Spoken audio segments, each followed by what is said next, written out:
Ce livre de cuir aux lettres dorées pourrait bien être une Bible datant de plus de 1500 ans. Le manuscrit a été redécouvert en Turquie il y a peu, après avoir été saisi en 2000 lors d'un coup de filet contre des contrebandiers. Il sommeillait depuis 12 ans dans les placards de la justice et pourtant il pourrait bien s'agir d'un vrai trésor, car il est écrit en araméen, la langue de Jésus. Il est désormais en phase d'authentification au musée ethnographique d'Ankara. D'après certains médias turcs, le Vatican aurait demandé à pouvoir le consulter. Une rumeur aussitôt démentie par le Saint-Siège.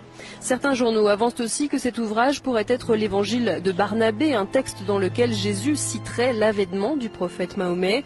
Quoi qu'il en soit, le manuscrit a été placé sous haute protection. Il serait estimé à plus de 17 millions d'euros.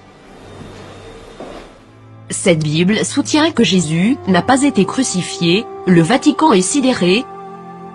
Cette Bible a été découverte et gardée secrète, en 2000 et contient l'évangile de Barnabé, un disciple du Christ, qui soutient que Jésus n'a pas été crucifié, qu'il n'était pas le Fils de Dieu, mais bien un prophète. Cette Bible soutient aussi que l'apôtre Paul est appelé l'imposteur, que Jésus a fait son ascension tout en restant vivant et que c'est Judas Iscariote qui a été crucifié à sa place.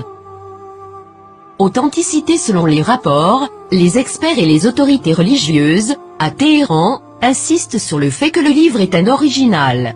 Il est écrit avec des lettres dorées, sur du cuir relié et il est écrit dans la langue araméenne, qui était la langue parlée par Jésus. Le texte principal maintient une vision similaire à celle de l'islam, contredisant les enseignements du Nouveau Testament de la chrétienté. Jésus a aussi prédit la venue du prophète Mahomet, qui a fondé l'islam, 700 ans plus tard.